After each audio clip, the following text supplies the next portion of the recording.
विभाग को लेकर के आपके द्वारा कुछ दिशा निर्देश दिए गए हैं, किस तरह के दिशा निर्देश थे और क्या आपको क्या लग रहा है किस तरह से स्वास्थ्य महकमा काम कर रहा है यूपी में? देखिए, आज दिशा की बैठक थी जिले की, तो सर्वप्रथम जो दिशा बैठक में अधिकारियों के द्वारा जवाब आए, पहले उसे ही बताऊंगी मैं कि सर्वप्रथम जब सीएमओ मैडम ने जवाब देना शुरू किया तो वो बताती है कि हमारे पास हैंड्स नहीं है, हमारे पास डॉक्टर्स नहीं है, पैरामेडिकल स्टाफ नहीं है।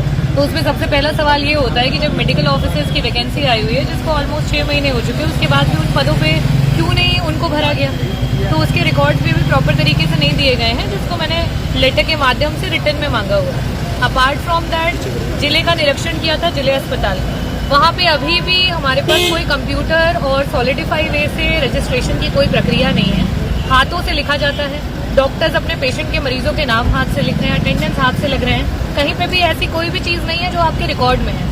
मैंने पिछले सत्र के दौरान इनसे ये भी रिपोर्ट मांगी थी कि हमारे कितने मरीज हैं जो रेफर होते हैं और कितने हैं जिनको आप रेफर कर रहे हैं, उनके कारण क्या है। जब आपके पास पंजीकरण जो है वो हाथों से लिखा हुआ है तो रेफर तो आप कभी बता ही नहीं सकते हैं। तो इन्हीं सारी बातों को लेकर के उन्हें दिशा निर्देश दिए गए हैं कि ऑफिशियल तरीके से पंजीकरण हो, पेशेंट्स कितने रजिस्टर हो रहे हैं, रेफर हो रहे हैं, कौन कौन से डॉक्टर्स आ रहे हैं, किस विभाग के डॉक्टर्स हैं, उनके अटेंडेंसेस जो हैं वो भी ऑनलाइन लगाए जाए, ताकि हमें प्रॉपर तरीके से हम। और सबसे बड़ी जो गंभीर समस्या है वो इन्फेक्शियस और नॉन इन्फेक्शियस वार्ड के सेग्रीगेशन को लेकर के है। यहाँ मल्टी ड्रग रेजिस्टेंट ट्यूबरकुलोसिस के मरीज को नॉर्मल वार्डों में रखा जा रहा है, जिससे आने वाले समय में ये घातक बीमारी बहुत सारे लोगों को संक्रमित कर सकती है। तो इसके लिए भी ये पूछा गया कि ऐसा क्यों किया जा रहा है, और आगे आने वाले समय में जब तक आप नहीं पता कर सकते कि वो जिस भी बीमारी से मरीज आ रहा है वो इन्फेक्शियस है कि नहीं है, तो उसके लिए एक अलग से क्वारंटीन रूम बनाना जो है और उसको मैनेज करना, ये जिम्मेदारी है विभाग की और इसको इन्हें करना चाहिए। क्या उनके जवाब से आप संतुष्ट हुई? बिल्कुल भी संतुष्ट नहीं है, और उनके पास जवाब थे भी नहीं,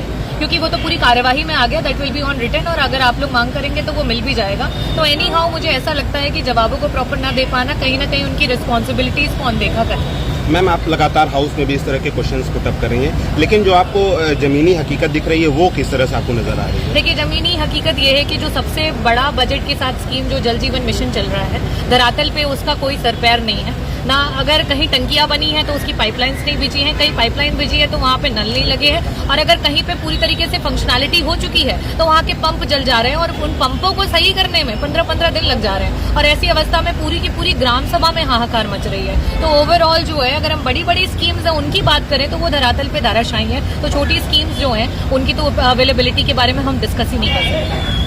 थैंक यू।